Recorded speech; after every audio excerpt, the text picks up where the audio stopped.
Sige po.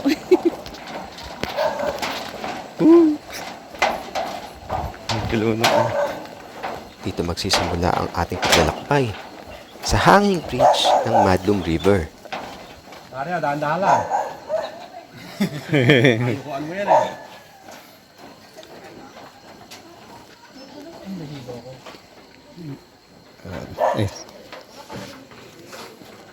Labing lima kami sa grupo at mag-aalauna na madaling araw kami umalis ng Cubao, Quezon City. Dahil weekend naman, smooth ang aming biyahe. Halos 3 oras lang.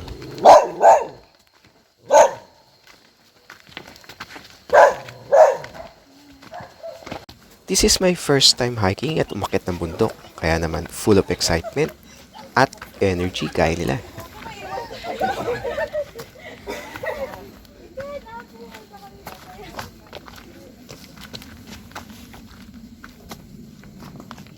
Bigyan natin ito. Sa'yo naman. Marami ako kumakit ba?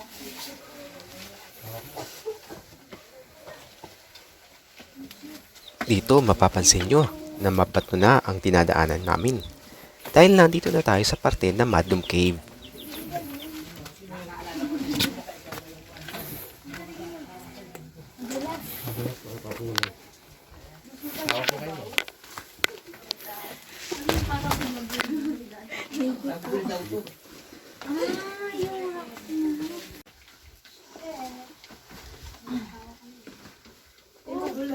Ito batong buhay.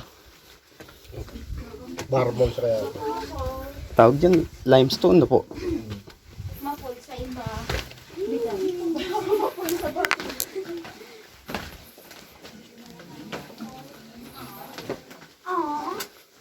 Yung bata ako, paborito kong hanapin yan eh. Pinagkikis-kis. May kislap.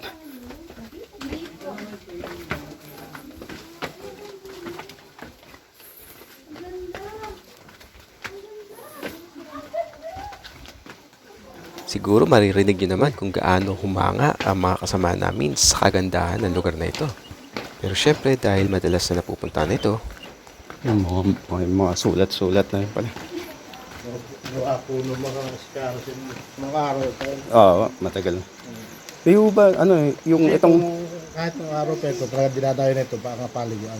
Itong Madlum, marami na rin na lulod din. Oo. Nababalita kasi. Kung nakakot mo sir yung BSU, dito rin yun. Okay. Yung mga estudyante ng BSU na Oo. yung kasama Sa Baliwag State. natutuwa ako sa pagiging tapat ng aming mga guide. Kasi natatandaan ko yung pangalan. Yung bihira kasi yung pangalan ganyan. Hindi naman may iwasan sa mga pasyalang tulad nito ang magkaroon ng aksidente. Yung artista si Julie Vega. Yung Batagal na po. No? Oo, dito rin.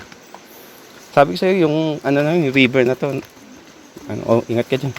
Pero syempre, hindi ito makakahadlang sa aming adventure. Dahan-dahan lang po dyan ha. Madulas po yung matatatakang bato dyan. Na matulis. Lalo na't maaalalahanin at responsable naman ang aming mga guide. Ingat-ingat para safe tayo Sa bawat 5 turista, mayroong isang guide. So, 3 guide ang mayroon sa amin dahil 15 kami sa grupo.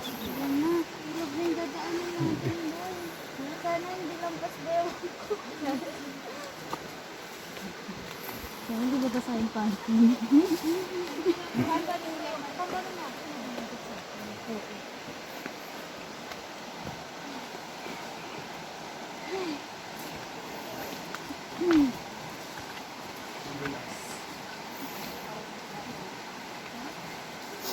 Grabe.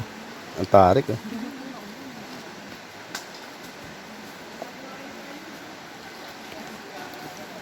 Yung iba na kababayan pa nila, yung bawa yung sila yung sila Bryce, di ba? Yung kababayan pa nila talaga. Ito medyas to, nalaglag. Ang medyas. That's mine! Sa ilaw, namamatay din Ito. siya. Okay ka lang, pakita ka ng ilaw? Oh, yes, ako. Pwede pa kayo magtagal lang kayo para di mabasa. Pagkatapos namin pag-usapan ng mga main characters sa flood control, dadaan naman kami sa ilog. Sige lang, sige. Uy, sarap, ang lamig.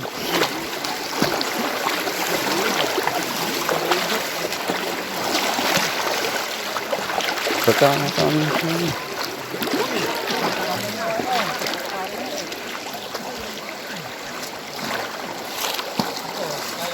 po.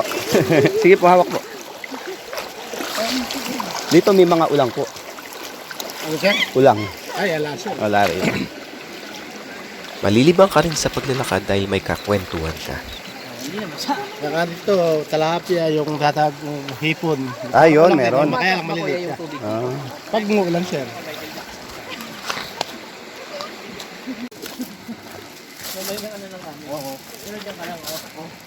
Sabihin mo lang pagpagod ka lang.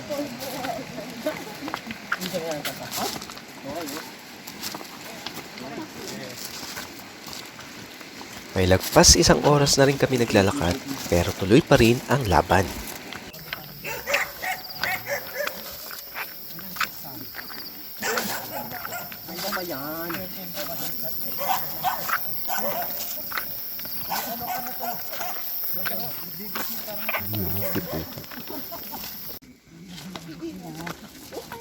Beginner friendly to. Beginners naman lang tayo. Kisam na inakot na nila.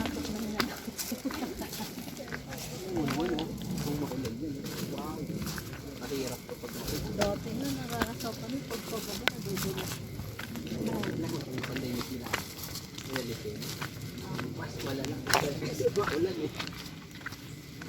Ay, sina Shing yung kasama nyo. Ang maisasuggest ko lang ay magdala kayo ng flashlight or maliwanag na ilaw kapag gabi or madaling araw kayo maglalakbay.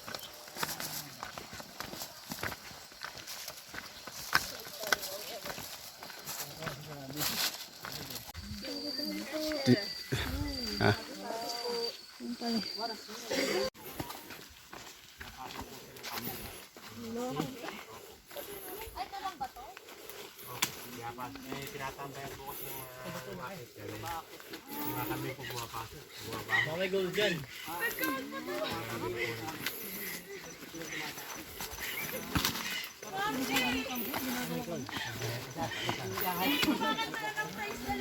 Ano ba yun ang team?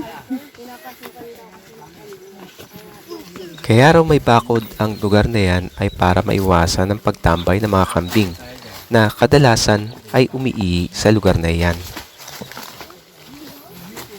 At pagkalipas lamang ng mga ilang sandali, halos 1 oras mahigit, narating na rin namin ang unang bundok, ang Mount Manalmon.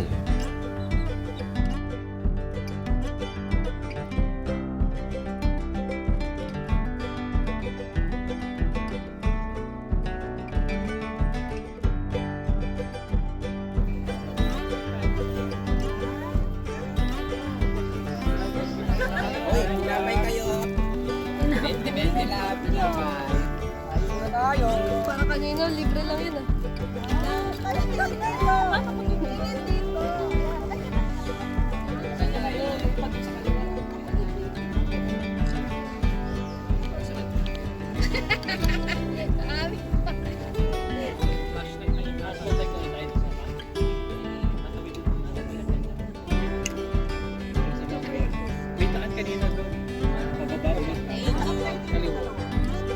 Isa lang yung ma'am, solid yung one. Ayoko. Isa lang ma'am. Ayaw. Isa lang. Balak sa bumok na up. Wow. Thank you so much, ma'am. Ay.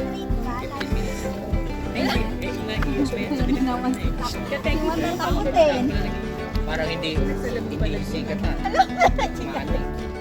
May salamin ako ito. Salamin ka daw pala. Kadali.